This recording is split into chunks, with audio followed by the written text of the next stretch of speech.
Should you rent out that estate or trust property, or should you sell it? On the surface, renting might seem like a smart way to generate income if it's needed, while you sort out the rest of the estate or the trust. But if you're a fiduciary dealing with estate or trust real estate, the answer may not be that simple. In this video, I'll walk you through just a few of the real-world financial, legal, and long-term consequences of renting out a trust or estate property, especially in the Bay Area, and why it could cost far more than you think. If we haven't met, hi, I'm Andrew DeVries. I help professional and family fiduciaries sell probate and trust real estate in the San Francisco Bay Area with less stress, less liability, and for more money. I've closed over 900 of these transactions in the last 20 plus years, and with this channel, I'm here to help you avoid costly mistakes. So let's dive into today's topic. You're involved in an estate or trust with real estate, and you're unsure whether to rent or generate rental income or turn an illiquid asset, a piece of real property, into a liquid one by selling. This is a question I hear all the time, especially from trustees or family members who've just taken on the responsibility of managing an estate. Wouldn't it make more sense just to rent the property for a while? They often ask. It's a logical instinct. Maybe the mortgage is low or already paid off, and the idea of generating monthly income feels like a way to buy time, offset costs, or avoid rushing into a sale. Sometimes the market feels uncertain, and some family members might think it's better to wait. And sometimes there's just emotional hesitation around letting go of the property too quickly. But here's the challenge. What seems like a safe choice in the short term can carry long-term financial and legal consequences, especially in the Bay Area, where tenant protections are extremely strong and property values are incredibly sensitive to occupancy status. This decision isn't just about cash flow. If you're a fiduciary, it's also about your legal duty to maximize the value of the estate, minimize risk, and ensure that every action you take can be defended if it's ever questioned by beneficiaries or the court. So if you're weighing this decision right now, rent or sell, we're going to break down the tenant component of it clearly so you can make the best possible call for the estate you're managing.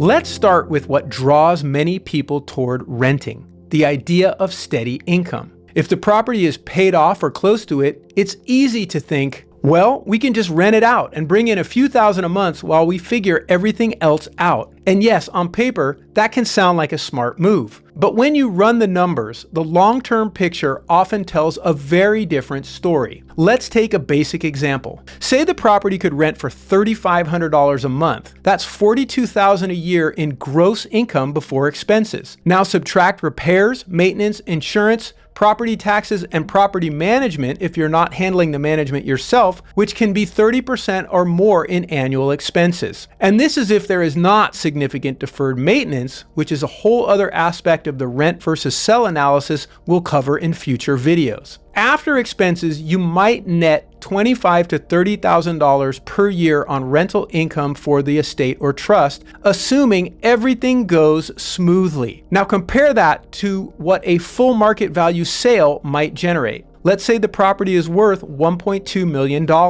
After paying closing costs and commissions, the estate might walk away with $1.1 million in net proceeds immediately. You'd have to rent the property for 30 to 40 years to generate that same amount of cash. And that's not even adjusting for inflation, vacancies, or unexpected capital repairs like a roof replacement, plumbing issues, or code upgrades. The point isn't that rental income has no value, it's that the scale is completely different. And as a fiduciary, your duty isn't to create a slow trickle of cash, it's to make decisions that protect and maximize the value of the estate. For many estate properties, especially in those strong Bay Area markets, the numbers clearly favor a sale, as the $1.1 million that is now liquid could be invested in prudent financial instruments to help it grow over time with possibly less risk and expenses than holding the real estate. And that's before factoring in some of the legal and logistical risks we'll cover next. Now let's talk about something most people don't consider when they think about renting out a trust or estate property: